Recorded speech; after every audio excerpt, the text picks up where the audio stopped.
So, thank you everyone for coming here on a Saturday morning. I'm sure we all have other things to do, but I really appreciate everyone being here. Also, thank you very much, Homeworks, for having me. Christine and Garine, thank you, Garine, and everyone else. I'm happy to be in Beirut. First of all, I want to share that most of the work I do is done in collaboration. I'm an architect, and I'm pretending to be an art historian, but that's something else. And yeah, I'll be showing 3 works from Syria. The first one is a work done in collaboration with someone called Abu Ali al-Arbini. That's not his real name, obviously, and Yassin al-Boushi. I understand what's happening now. Wow. And Yassin al-Boushi, who is in Arbin in Ghouta. And the second project is done in collaboration with something called Al-Hay'a Al-'Amma Lid-Difa' Al-Madani fi Dar'a, the Higher Commission for Civil Defense in Dar'a.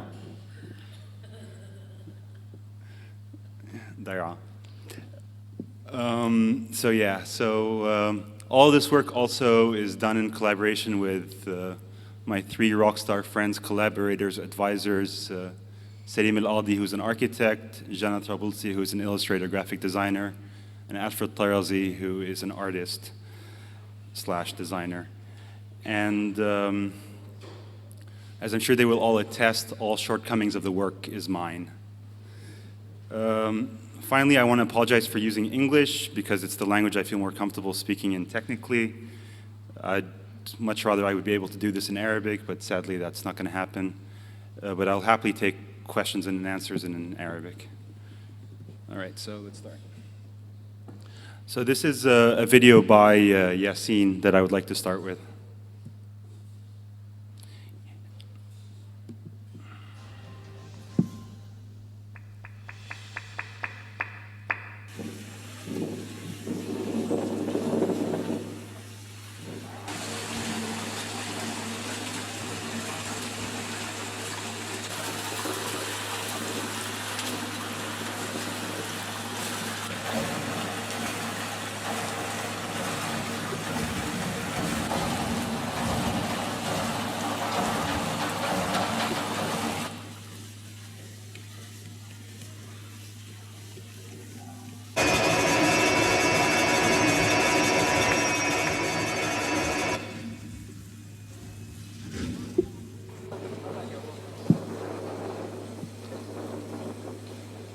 فضل رب العالمين ساوينا هي العنبة عشان تنجي العالم تساوي عنبات تستثمر طاقة الكهرباء. العنبة عم تكون 5 دورات بالدقيقة. عملنا طريقة هون اندونالي تسريع نظرات مسننات لحتى ساوينا 60 دورة هون بالدقيقة. هي البقرة بتدور 60 دورة بالدقيقة. ترجع عالة النقل لهون السرعة لحتى بتصير 1100 دورة تقريبا بالدقيقة. عندنا طارات حتى نقدر ناخذ منه كهرباء أكثر. والحمد لله شغالة معنا.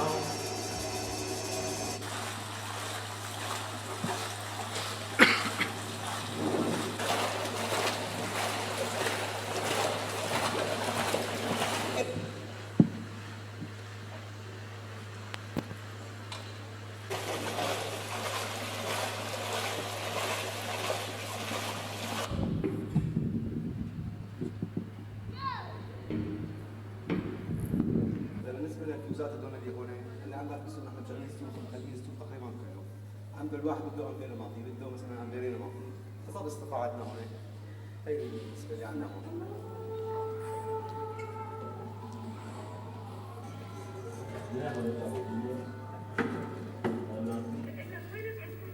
شوفي ايش؟ بدك انضغط على الساعه 5 انا لازم اروح البيت بسرعه. ماني امبير تعال عندي كمان. شو هذا رقم دكتور شاطر ومشهور كثير.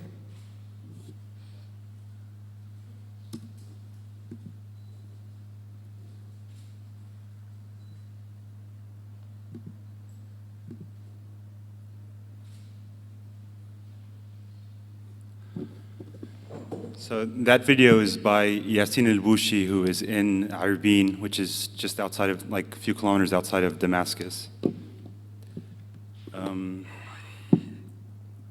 I'll be reading some parts and speaking through others, so bear with me. The common conception of alchemy is the art of transforming base materials into more valuable ones, such as the transmutation of waste into gold. Alchemy, much like architecture, is a powerful art. These are arts that primarily articulate themselves visually. Knowledge is power, it is said. What does this exactly mean? What powerful knowledges can one imagine? Amongst many other knowledges, the one I imagine today is eloquent, critical, fearless. It is a knowledge that is applied. It's a knowledge that is performed. These performances are sincere attempts to move away from the conceived and perceived space of mere imagery, illusion, and representation into the experienced spaces of action. It produces novel meanings and transformations of lived reality. When these performances are successful, it attains a more poetic being, and it is a knowledge that produces further action. Charged with this newfound power, such knowledges transform all landscapes and individuals that come into direct or indirect contact with it, acquiring multiple forms and scattered within the catastrophe that we don't really experience firsthand. And unaware to most of us here in this room, this knowledge is present in Syria today. Outside Damascus, in the suburban centers of Eastern Ghouta, by suburban I mean horizontally and also vertically, that have been under violent siege since the beginning of the revolution. Within indiscriminate campaigns of terror, particularly by barrel bombs and mortar shells, these we all know from the news, basically. We've been watching these things. What people are mostly unaware of is the fact that this area is under siege. It has been under siege for the last 3.5 years almost, where people and material is barred from entry or exit. This includes medical supplies and food and everything else that is needed to sustain a life.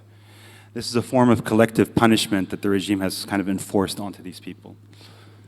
One of the things that have been barred from entering Arbin or the Eastern Ghouta in general is electricity. Basically, the government has cut off the area from the surrounding grid. What people have done is they've begun to collect waste in various forms, including firewood, to produce energy. But as you all know, we still need carbon-based fuels, and so what people are doing is they're actually smelting plastic.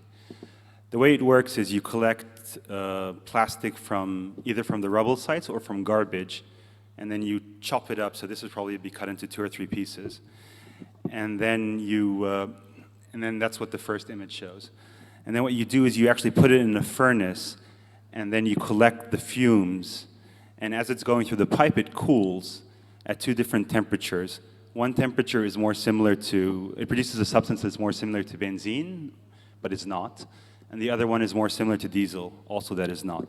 And they're using this plastic-based fuel to actually run their standalone generators. I didn't know this before. I heard this from my friend Yassin.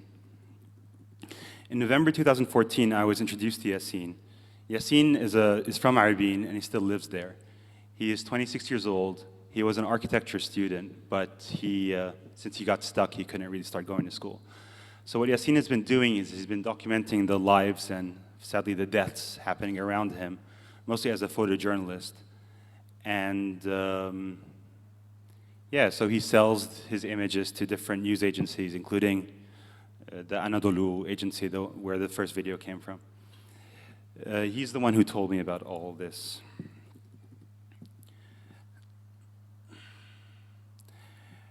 The situation, as you can imagine, is quite dire, but people have not lost hope.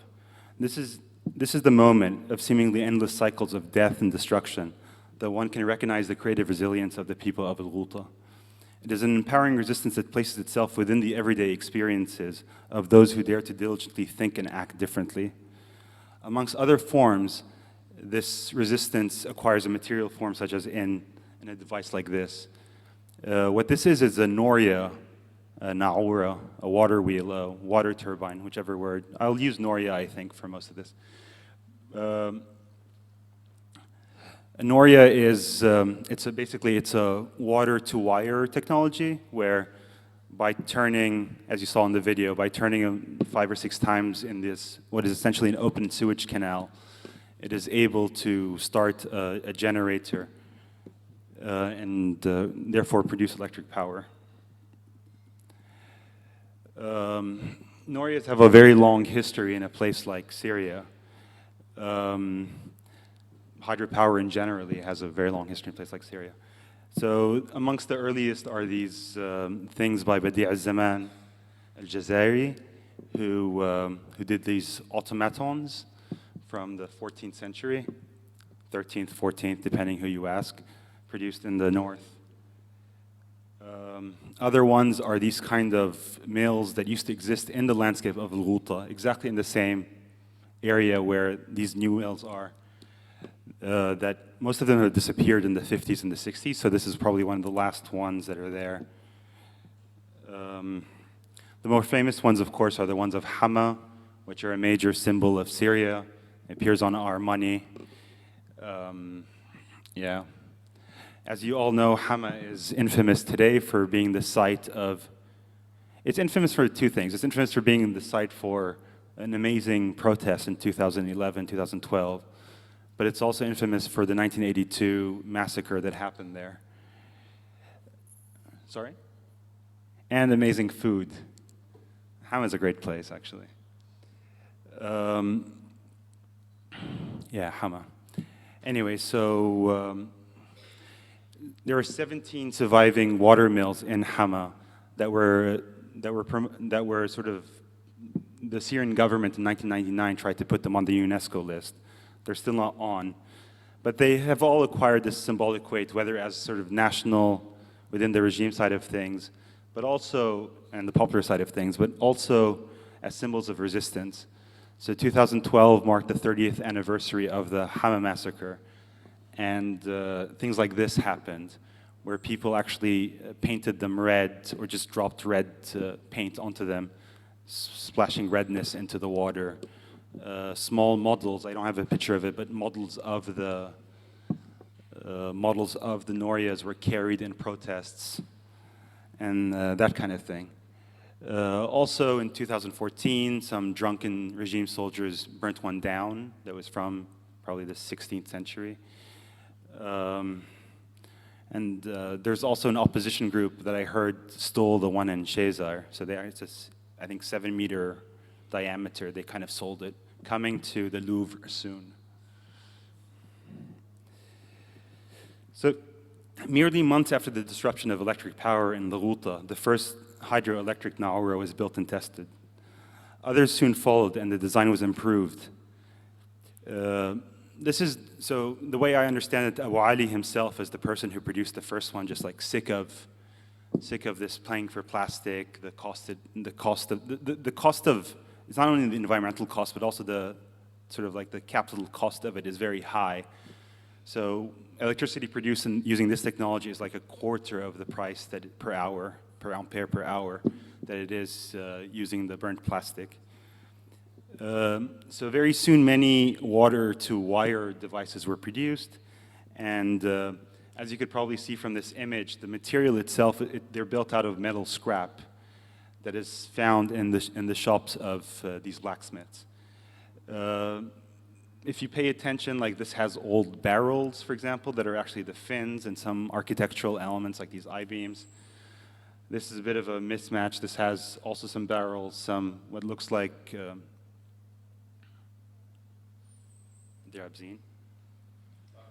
balustrades. Balustrades, this electric box, that kind of thing. They're pretty exciting, I think. It's probably important to remind everyone that still the bulk of the energy in this area is still being used, it's through the plastic.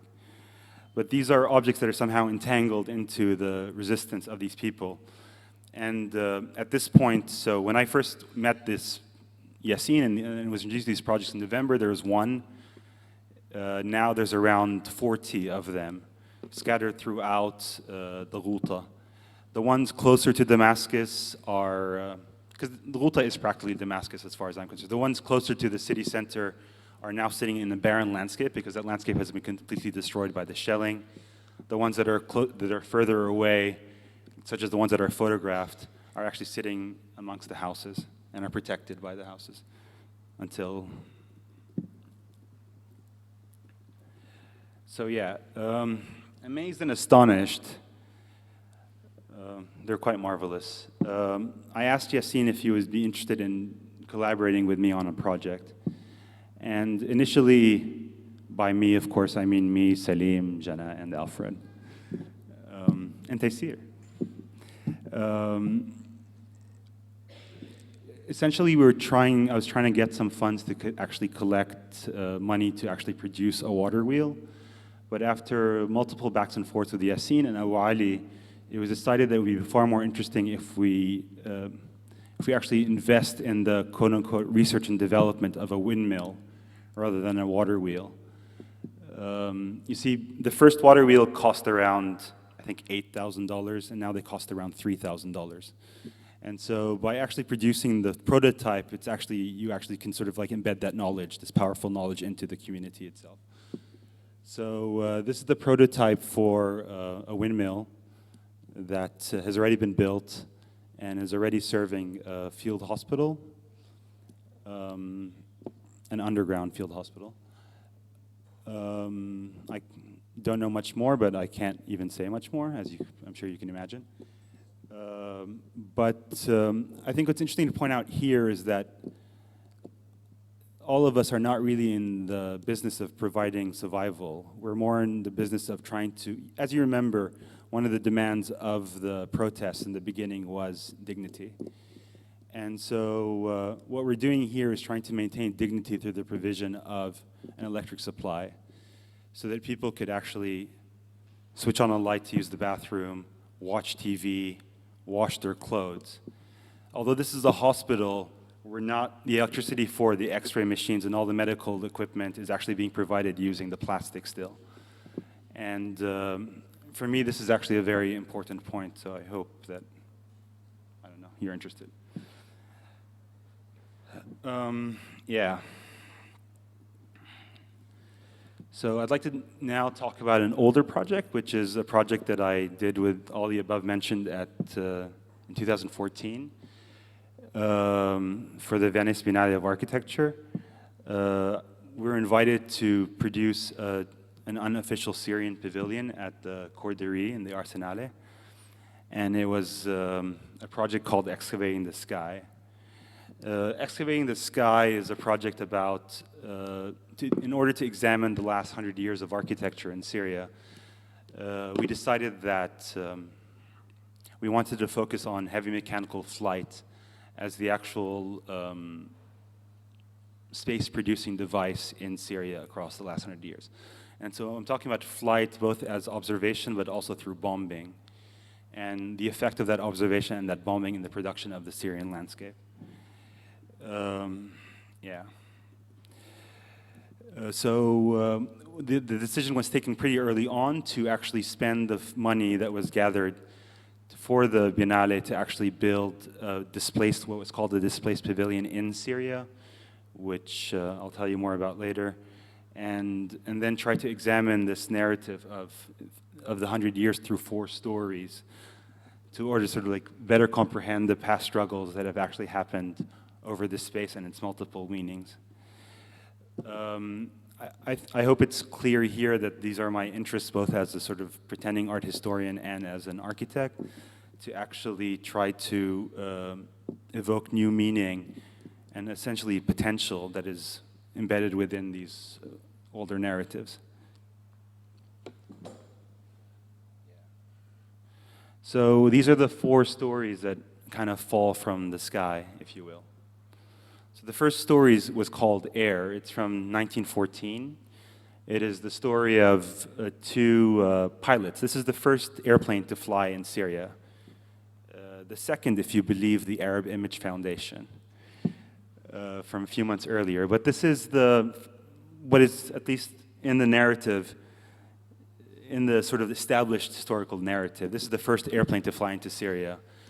It was meant as a propaganda tool by the Ottoman state to show the Syrian subjects, the Arab subjects in general, that they were ready for the war that was going to begin in a few months. And so the idea was to fly an airplane from Istanbul to Cairo and have a big party in Damascus where we would celebrate this amazing, weapon that we now have that will surely beat those evil infidels.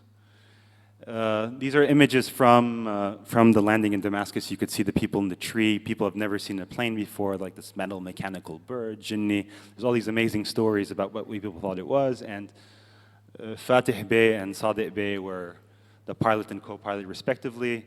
They were treated as celebrities in the city. And they took off after 3 days in the city, and then this is kind of an image of them landing in what was called Al-Majd Al-Akhdar, which is Ard al-Mara today, or I don't even know what it is today anymore. This is probably the site of the Children's Museum that will never happen. And they happily crashed in the Golan Heights by Tabariya and died. Very soon after, they sent a telegraph to Istanbul. A second plane was sent. This time the party was more subdued because we were in mourning. They take off from Damascus, they land in Jaffa, and then the story at Jaffa is they had a bit too much arak to drink at lunch. Who could resist arak in Jaffa? And they crashed into the Mediterranean, and the pilot died, and the co-pilot survived. No obelisk was built in the sea. There's an obelisk in Istanbul, actually, which is still the monument, as Mary probably knows, for these people in Fatih. Anyway, the second story is a story of fire from 1925. This is the story of the French bombing of Damascus. In 25, I say we because I'm proud, I think, but we Syrians, we Arabs, we resisted the French occupation. And this is one of the first actually attempts at sort of actually challenging the mandate anywhere. And the French responded by inventing what we would today call carpet bombing, which is when you drop as many bombs as you can from as many planes as you can to kill as many people as you can. And they killed, these are the rebels. Heroes, all of them. There's a little child as well, also a hero. So this is what is known today as the Great Syrian Revolt, the Thawra Suriya al-Kubra. So this is kind of an image from the planes arriving to Damascus. This is probably on top of what is now Mezzeh, because they took off from the Mezzeh airport, which is infamous now for other reasons. And they killed 1,500 people in 48 hours. And a lot of the bombing was concentrated in an area that was called Sidi Bou Amoud, that since then has been known as Al-Hari'a, the blaze. And sort of like very similar to what the Israelis do now, they went to the League of Nations and they said, actually, this was not a bombing campaign, this was actually a civilizing mission of some sort. Look how, and they showed this aerial photograph and superimposed it with this plan. Look how crooked and dirty their streets are. This is what we're actually trying to implement. So obviously as an architect, I'm very interested in the sort of like the continuity between military technology and urban planning processes. And the grid in the middle with the little étoile is still there, and it's the only part that they actually built of this project, which is known today as Al-Hari'a. The third story is Earth. So in '87, I was a very excited young man, a boy, and very excited about Al-Muqaddam Muhammad Ahmad Faris, who was our cosmonaut who participated in the Intercosmos Soviet space program with his Russian comrades. You get 10 points for guessing which one is Muqaddam Faris.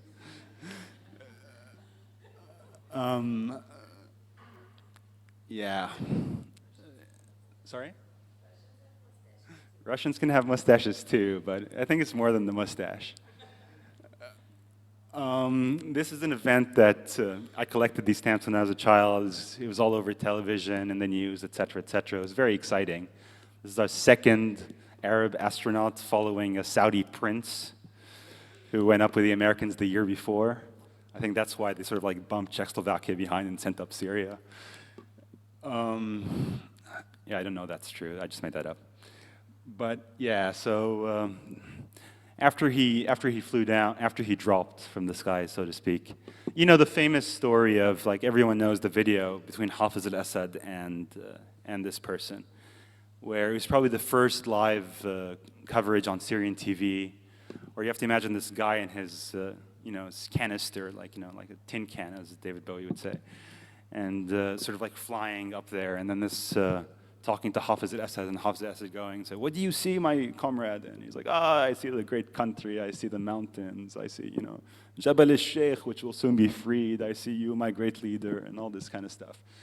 And he falls back to earth, our gentleman here, and he kind of disappears until 2012, where he actually decides to... Turns out that he actually returned to the Air Force, because after you're an astronaut, what do you do in a place like Syria, right? A cosmonaut, sorry. And so he actually left the Syrian... Basically, he's from Aleppo. And... wait, where was I? Sorry, yeah. So he's from Aleppo, and so when he witnessed the Air Force bombing Aleppo, he announced his defection, one of these early defection videos, and showed up like in South Turkey. And has since joined the Free Syrian Army as an advisor for like Intercosmos affairs, I think. But yeah, this is the world of Intercosmos. The last story is a story of a barrel bomb that fell in January 2014 in the village of Sermin. Sermin is in the north of Syria, near Idlib. Everybody knows what a barrel bomb is. Just in case there's one person who doesn't know what a barrel bomb is, it's very important. It's an oil barrel full of scrap, metal scrap, very similar to the scrap that is being used to produce the water wheels and the windmills. And an explosive device, either a gas canister, like a cooking gas canister, or a stick of dynamite. And what you do is you kind of like, you're lighting up your cigarette in the helicopter, not you, but one of these terrible people that I'm sure none of you are. And you kind of light up your cigarette, and then you light up the fuse, and you kick it out of the helicopter. And it takes 2 to 5 minutes to fall, and has probably claimed, I don't know what the estimates are, but at least 150,000 lives in the last 5 years. Zero accuracy, entire neighborhoods wiped out, entire villages wiped out. So this is a happy story of a barrel bomb, so to speak. It's a story of this is a helicopter this is people in Halab looking up. This is what it looks like when it falls. So these are clips from a video of a barrel bomb that falls into, there's this man who you see in this video. He built a toilet in the middle of his field, like a latrine in Sermin, and a barrel bomb fell into his toilet. It's like this, it's kind of amazing, actually. And so you have to imagine, no one got hurt, but you have to imagine this image of like metal scrap and waste and porcelain and wood flying everywhere. And then one of the dozens of videos that are uploaded every day about what's happening in Syria is this man asking his little son, who appears in the video, to film him as he improvises a poem dedicated to Bashar al-Assad, where he says something along the lines of that his latrine is better than all the monuments of the regime, better than the palace of the president in Damascus, and that there's absolutely no way that they will be able to control what he says or his waste anymore. And I'm quite a big fan of this particular story and this particular poem. I think it shows the type of resistance that is very indicative of what's happening in Syria today.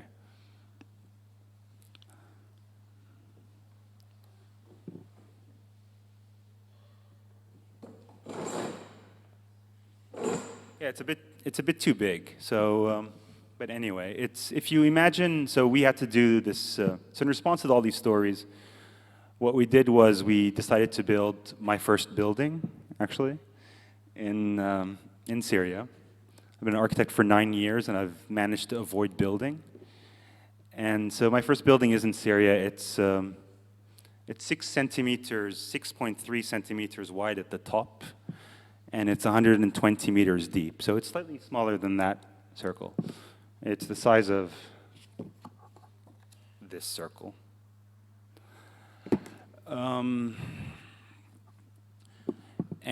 What it is, it's a well. So in cooperation with the Higher Commission for Civic Defense in Dar'a, we were able to refurbish an old agricultural well. So there's a village just outside of Dar'a called Taibeh. Don't worry, they won't find it. There's at least 200 or 300 Taibehs in Syria, Palestine, Lebanon, last time I checked. But in the village of Taibeh, there's an old agricultural well that we were able to refurbish. The regime had bombed the main water supply of the village, and the local Islamist group that controlled the area were selling the water to the residents. And so what these brave men, boys, they're very young, all of them, were able to do was to drive this 120-meter stake into the earth, and then in 6-meter fragments, horizontal fragments, were able to plug the water into the existing village network on 2 consecutive Fridays, where everyone is either protesting or busy shooting at protesters. And so one day people opened the taps in their houses and there was water for the first time in a year and a half. And so that was the first well, and it provides water for 15,000 people. And then very soon after, we were able to build a second well that provides water for 12,000 people. Yeah, this is a bit too thick, but you get the idea. So this is the actual building of the well process. It's pretty hardcore. There's a crane and everything. This is all undercover on a Friday, believe it or not. And this is when we made sure that the water was working. This was eventually buried underground.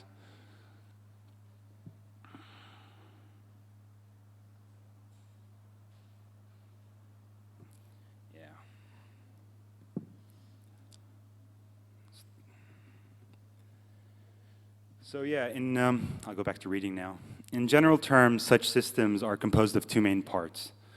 The first one I've attempted to describe, namely the wheels, the gears, the water, the pipe, and the machinery that is mobile. The second component is really the landscape and the people it serves. These are fixed and omnipresent. More fleeting are people like you and I who are sitting here on a Saturday morning in the dimly lit comforts of Ashkal Alwan. Faced with such marvelous machines and the empowered men, women, and children that surround them and realize them to being, I wonder if it's possible to actually think of acting otherwise. There's an overwhelming sense of helplessness that we all feel, like an overwhelming malaise of some form and not being able to do anything for Syria.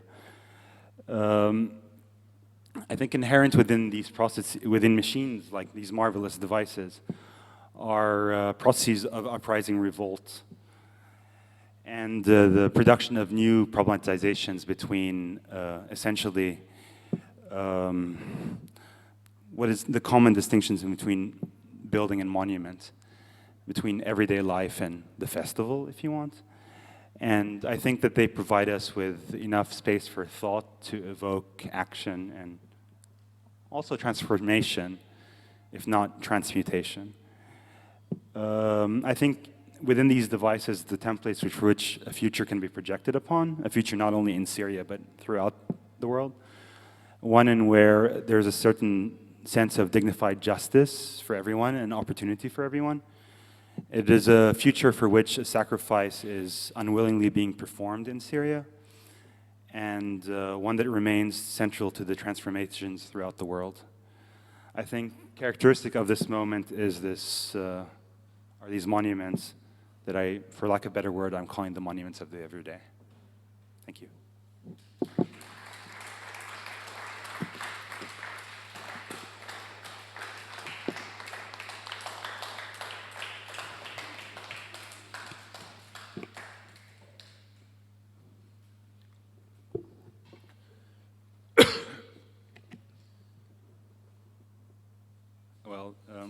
questions if you have any.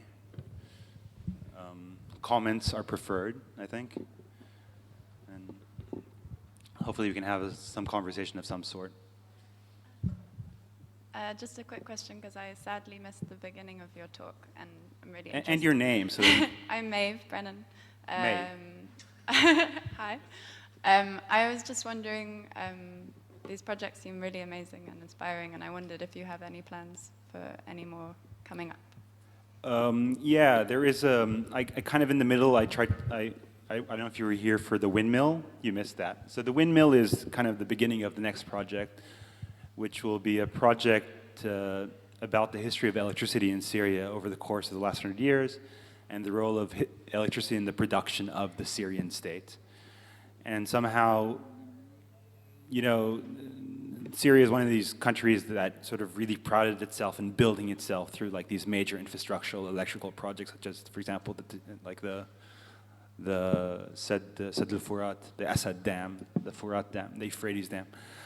And so somehow trying to produce objects such as the windmill to sort of like evoke another nation as another nation building device of some sort. But also very similar to excavating the site, placing this within a longer history of electricity in Syria and the role of electricity in actually producing the state. This will, hopefully it will be shown next February. Excuse me? In Marrakesh.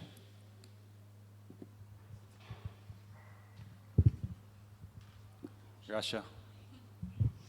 Khaled, you've mentioned that you're an art historian or a so-called art historian and an architect, and you've mentioned events like the architecture biennial.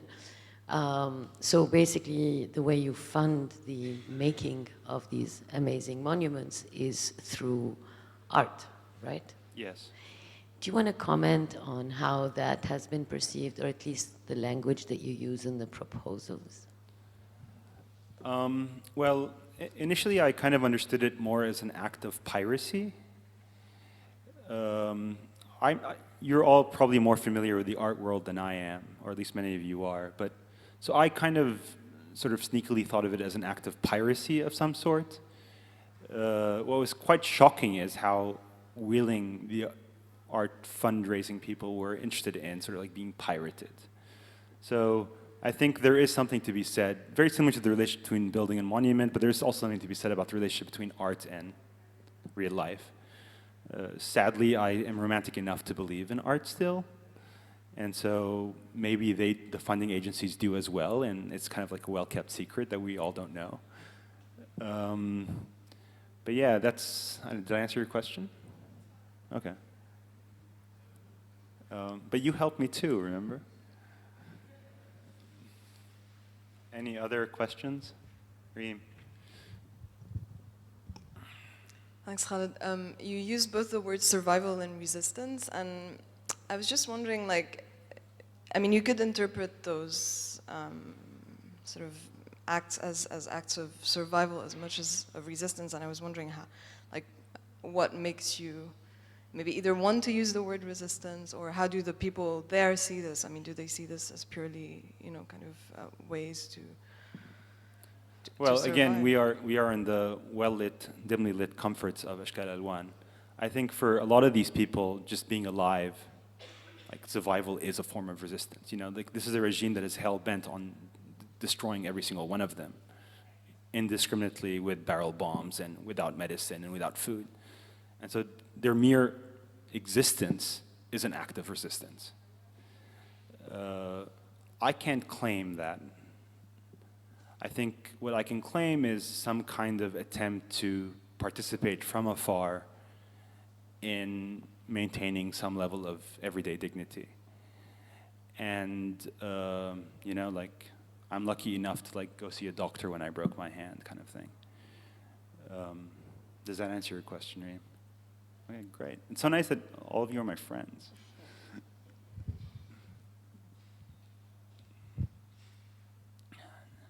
All right, is that it? Oh, yeah, hit it.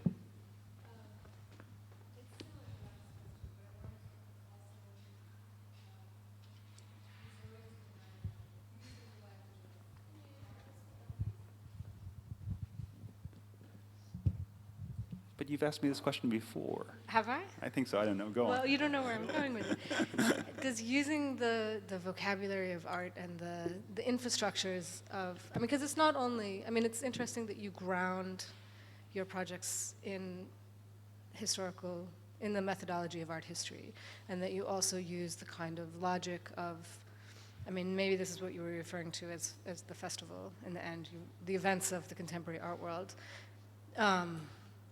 But does that also allow you to avoid using kind of the humanitarian aid language and the provision of infrastructure?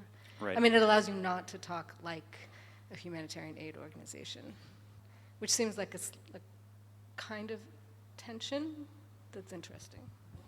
Yeah, frankly, this is a question that comes up quite a lot. How am I not a development engineer? I sadly do not yet have an answer to it that I'm very comfortable with. I do know that there's something about the scale of these things where it's really about a one-to-one relationship with particular people that makes it happen in a particular way that is different from sort of an anonymous giant machine. I had someone come to me and say, for example, that we could actually build thousands of wells in Syria, kind of thing. And I do want to talk to this man because it'd be great to build thousands of wells in Syria. But I do feel that there is something that will be lost.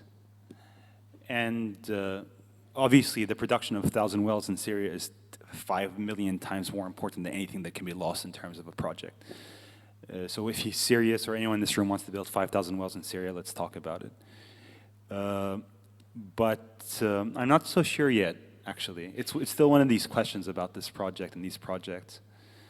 But I think that a lot of it has to do with the forms it takes, like the actual, you know, like this is a windmill made out of this particular barrel, this particular like metal scrap, and it has a lot to do with the individuals that I'm working with, many of whom I'm very proud to now call my friends.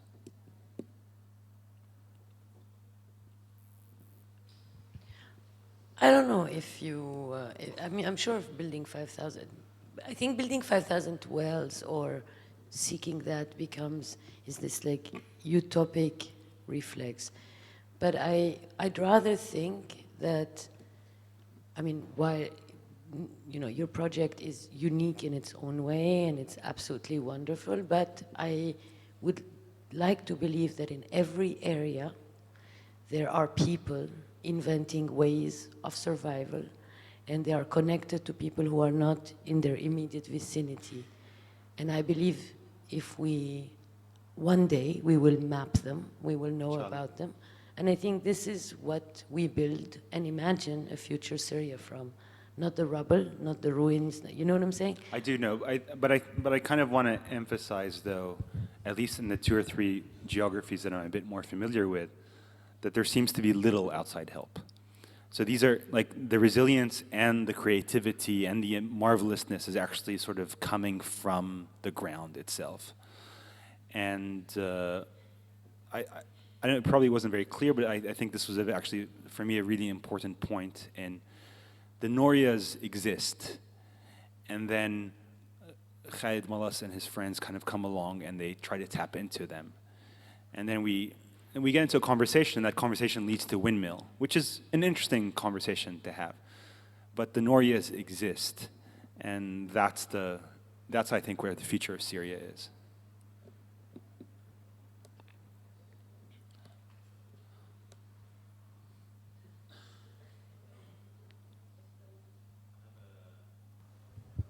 We have a long conversation together, but that's why I'm not going to ask about the role of art in the middle of all this, the activism, the blurry borders that you also ask yourself a lot about that, like what is project of art or not art or activism and what I'm doing. That's why 2 questions I want, so for us to be more familiar, maybe you should talk more about how you install in Venice Biennale as a project.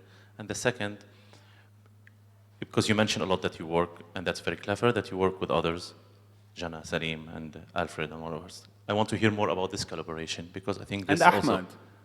Yeah, but if you can explain also, like, because this is also a very interesting point on how the discussion, and you always have all these questions on table anyway, so it's good to hear about it.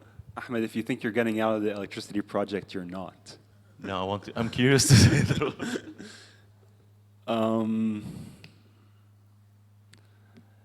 أول سؤال كيف الانستاليشن بفينيس. So yeah, it was. I constantly try to not show it. It's available online for those who want to see it. It was a giant banner. Basically, as architects, I think all of us, this maybe answers part of the second question, as architects, designers, and artists, we all believe in the power of representation and the ability for the representation to actually do something meaningful. In this particular case, it was a drawing. So the four of us collaborated on the production of a single drawing that was 4 meters by 9 meters, that was some kind of attempt at actually representing these 4 events and the well. Yeah. The second question, I think I answered already, but there's something about sort of like the different disciplines and the different interests. Like, these are all lovely people, but they all have their own ideas about everything, and as do I. And so it's a very healthy conversation on a good day and not so healthy on a bad day. But I think they all bring particular types of skills to the table. And yeah, this is the moment where I say I love you all. Like, yeah, but whatever. So something about that, where it's really about the types of skills, the types of interests, the backgrounds, the pan-Arabism that I'm hoping to sort of like instill within them, which is like the greater project. We'll see.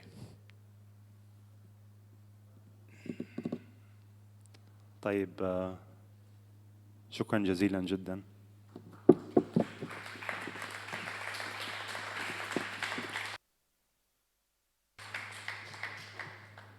Oh, there are a little catalog from the Venice thing. If you want to take a look, they're over here. If you haven't seen one before.